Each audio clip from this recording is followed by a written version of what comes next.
NDA के कुनबे में एक नए पार्टी का आगमन हो रहा है। राज ठाकरे ने अमित शाह से मुलाकात की और इस मुलाकात पर बात करने के लिए हमारे साथ मौजूद हैं अरविंद सावंत। अरविंद जी, राज ठाकरे आज अमित शाह से मिलकर आ रहे हैं। साथ ही में यह भी कहा जा रहा है कि दक्षिण मुंबई, जहां से आप 2 बार के सांसद हैं, वहां से उन्हें उम्मीदवारी एमएनएस को मिल सकती है। आप किस तरह से देखते हैं? मुझे लगता है, मुझे इससे क्या चिंता है। पहली बात ऐसी कि कौन कहाँ जाए, किससे मिले, वो हर एक पर निर्भर करता है। और जनतंत्र में हमारे संविधान ने अधिकार दिया है कि कौन किसको कहाँ जाने जाए। अच्छा, उनके बारे में कहो तो 10 जगह घूमते ही आए हैं ना आज तक। याद है क्या, उन्होंने शुरू में तो आदरणीय मोदी साहब की सराहना की, फिर बड़ी कड़ी आलोचना की उनके ऊपर, फिर शरद पवार साहब की सराहना की, फिर उनके ऊपर कड़ी आलोचना की, फिर आदरणीय उद्धव जी साहब की भी आलोचना करते रहे। तो उनका वो रवैया है, कोई नई बात नहीं है।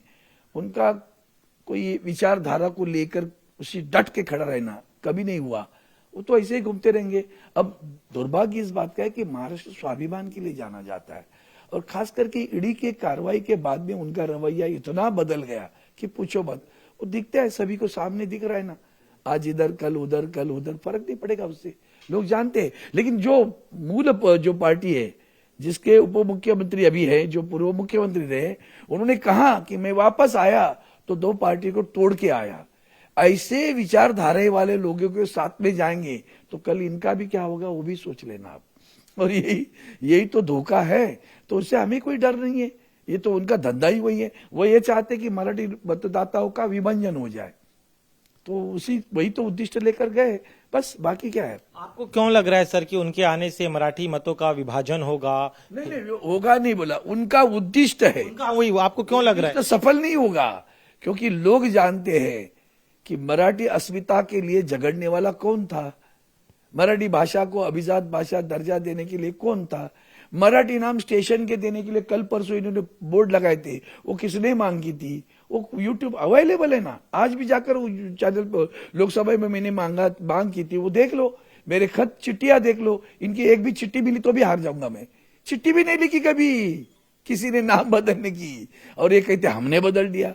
ये इनका धंधा है, उससे कोई परिणाम नहीं होता, ध्यान में रखना। उत्तर भारतीयों को मारा था, याद है ना, तभी भी आया था। जैनों के मंदिर के सामने जो कुछ हुआ वो भी आया था। तो भूल गए सारी चीजें क्या? तो लोग नहीं भूलते, इतना ध्यान में रखना। सर देखिए, आंकड़ों का खेल होता है सियासत।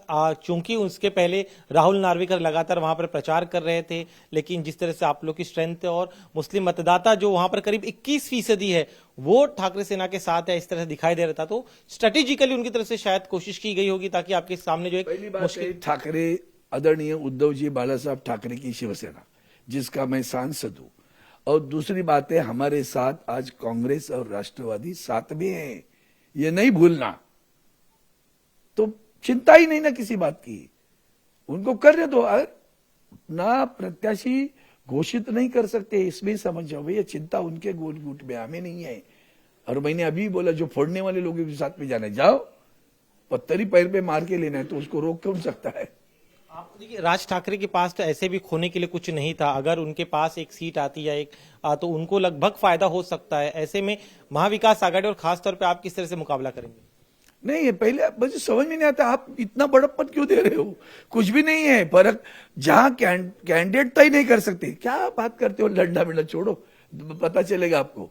मैं पिछली बार जितना जीता हूं ना, उससे अधिक लीड लेकर जीत जाऊंगा, इतना ध्यान में। शुक्रिया। हमसे बात करने के लिए कैमरामैन संतोष दुबे के साथ दिनेश मौर्य, इंडिया टीवी, मुंबई।